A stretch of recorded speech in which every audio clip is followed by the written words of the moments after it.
Hey fam, it's a day after game week 29, so what better way to spend time than getting ready for the next game week, which is right 4 days from now.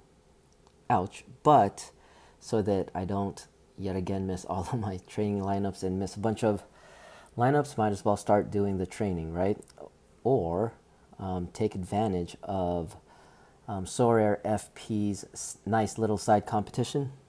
So let's use their app. Sure thing.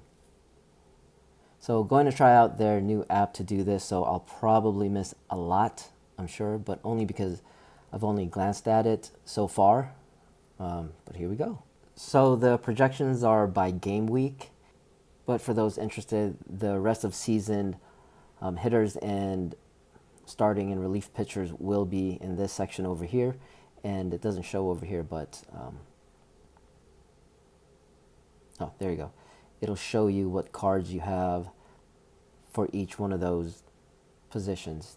And then if we were to go into the lineup, these will be sorted by the best available points.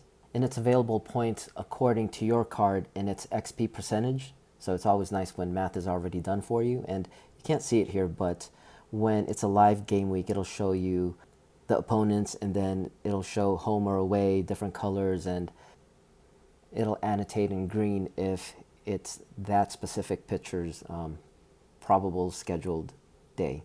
So one of the things we would have seen was Blake Snell and, let's say, Wheeler, who I have both a rare and a limited of, and they all have vastly different XPs. All of that would have already been calculated, as we see here with Eflin. That little number down there for Eflin or Gosman, number 2 and 35, that's their overall projections relative to all the other starting pitchers for that specific game week, right? So if we were to go to game week 29 and SP, then we'd be able to see, well, there's Gosman right there at number 2. But actually I need to head out, so let's set up an ASG lineup.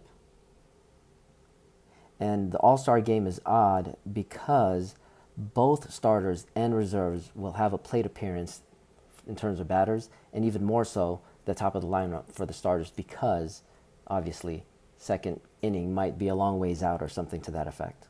I'd personally prioritize those. So we said Yandy was an auto start. And then for middle infielder, I am left with Will Smith, Salvi Perez, or Adley Rutschman. So what I want to do is go to a matchup sheet, and actually I think I'll just put this out there. Yeah, I'll look for the Google Doc, and it'll be out there by the time you are watching this. And what I want to see are the right-handed versus left-handed. Actually, let me take a look at this. So in general, we see that the NL pitchers at 41% is significantly weaker than the AL pitchers, all of whom are right-handed. And for the NL, Justin Steele is their one left-hander and just happens to not be the greatest, even though his box score, good for him, are showing up from a Sorare perspective. And as you see here, the green ones are the initial starters unless they got injured, etc. So that rabbit trail was for Yandy. So I see here that he is pretty great. He does quite well with, he's a right-handed bat doing great with a left-handed pitcher, which, ta-da, we have one. So I'm assuming that even if second inning comes along and Steele shows up, Yandy might be there. I don't know. It's a lineup filled with all-stars. They're not going to probably look at it in this type of granularity, but we could. And even though Will Smith does well against left-handed pitchers, I think ooh, dang, he's actually really good against right-handers too. And all right, looks like JD does as well. So we were going to put him in anyway. Um, okay, Adley does not do as well as Will Smith, but obviously he's young, he's amazing, and he's gonna get a plate appearance. More than likely he walks. I want power, so I guess I changed my mind. I guess I'll go with Will Smith. Okay, that kind of makes me sad because I'm a Padres fan, but okay, whatever. We already said that we were going to start Randy, and as the great Clamp 1 says, Randy is always, his projections are always too low. And he does extremely well against right-handed pitchers. So, yes, please. Thank you very much.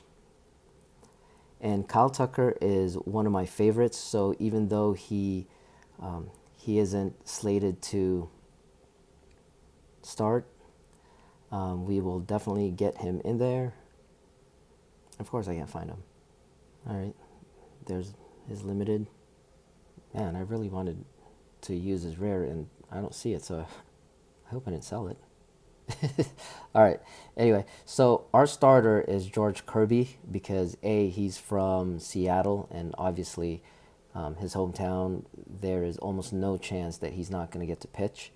Plus, he's one of my favorite young players, and to be honest, he's actually grading out much better than Castillo, and from a Sorare perspective, that's what we kind of want to see. This is based off of the pitching plus stuff plus metrics, and I guess for this specific case, we'd want to see their K minus BB percentage, etc. But suffice to say, this is one of those decisions where you're probably more than likely not going to go wrong. So I'll go with my favorite, meaning the one that I'll enjoy rooting for the most. And so we need another hitter. Oh, actually, no.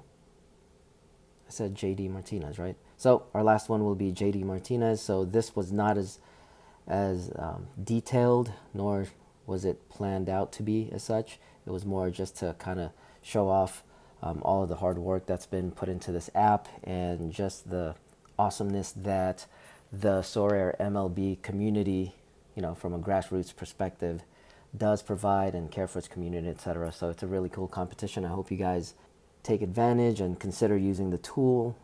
It's pretty intuitive, as you saw, and informative. As you see here, poor Jeffrey Springs, not going to be back till next year. And until then, I'll see you guys in 95 hours, 10 minutes, and now 2 seconds.